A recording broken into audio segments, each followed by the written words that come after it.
नमस्कार दोस्तों। भगवान को क्यों लगाते हैं 56 भोग? कब से शुरू हुई 56 भोगों की शुरुआत? 56 भोग में कौन कौन से भोग आते हैं? आज हम लोग इस पे चर्चा करते हैं। भाद्रपद मास की कृष्ण पक्ष की अष्टमी तिथि को विष्णु ने व्रज में कृष्ण के रूप में अवतार लिया था। ब्रज में हर तरफ नंद के आनंद भयो, जय कन्हैया लाल की का संगीत सुनाई देता है।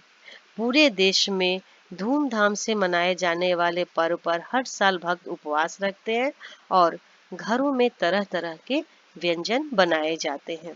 मंदिरों में जन्माष्टमी की तैयारी तो एक हफ्ता पहले ही से शुरू हो जाती है। जन्माष्टमी के दिन मध्य रात्रि में जन्म के बाद भगवान को नई पोशाक पहनाई जाती है और माखन मिश्री के साथ 56 भोग चढ़ाया जाता है। 56 भोग में 56 अलग अलग तरह के व्यंजन होते हैं जो जन्माष्टमी पर भगवान कृष्ण को अर्पित करने की सदियों से परंपरा चली आ रही है। लेकिन क्या आप जानते हैं आखिर कृष्ण जन्माष्टमी पर 56 भोग क्यों लगाया जाता है और इसकी परंपरा कब शुरू हुई? भगवान कृष्ण जब गोकुल में नंदलाल और माँ जशोदा के साथ रहते थे, तब उनकी माँ हर दिन 8 पहर अर्थात दिन में 8 बार अपने हाथों से भोजन खिलाती थी। एक बार ब्रजवासी स्वर्ग के राजा इंद्र की पूजा करने के लिए बहुत बड़ा आयोजन कर रहे थे।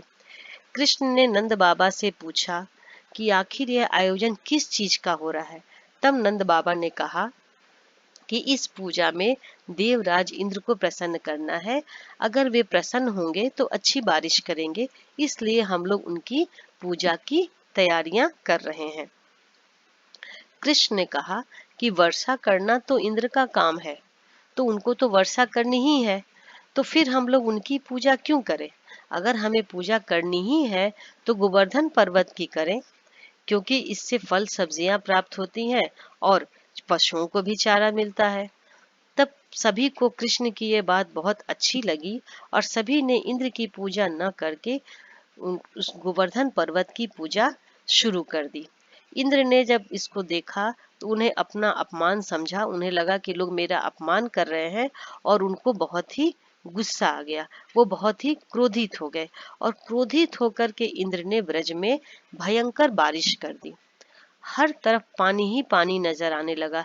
सभी लोग एकदम घबरा गए और ऐसा नजारा देख करके ब्रजवासी के घबराने के बाद कृष्ण ने उन्हें कहा कि कोई बात नहीं, हम लोग गोवर्धन की शरण में चलते हैं और वही हमको इंद्र के प्रकोप से बचाएंगे।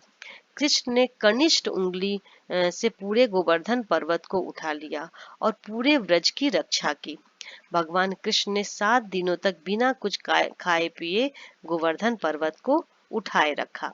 जब 8वें दिन बारिश बंद हुई और सारे ब्रजवासी पर्वत के बाहर निकले, इसके बाद सभी ने सोचा कि कृष्ण ने 7 दिनों तक कुछ भी खाए पिए बिना गोवर्धन पर्वत को उठा करके हमारी रक्षा की।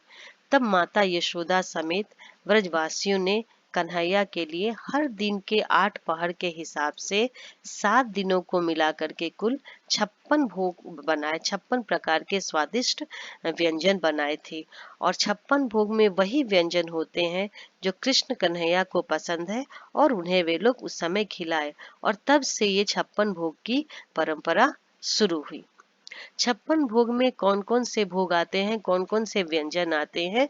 तो इसमें है भात, दाल, चटनी, कड़ी, दही शाक की कड़ी, शिखरन, शरबत, बाटी, मुरब्बा, शर्करा युक्त त्रिकोण, बड़ा, मठरी, फेनी, पूरी, खजला, घेवर, मालपुआ, चोला, जलेबी, मेसू, रसगुल्ला, चंद्रकला, महारायता, धूली, लौंगपुरी, खुरमा, दलिया, परीखा, सौंफ युक्त बिलसाफ, लड्डू, साग, अधौना अचार, मोठ, वायस अर्थात खीर, दही, गोधृत, मक्खन, मलाई, रबड़ी, पापड़, सीरा, लस्सी, सुवत, मोहन, सुपारी, इलायची, तांबुल, भोग, लवन,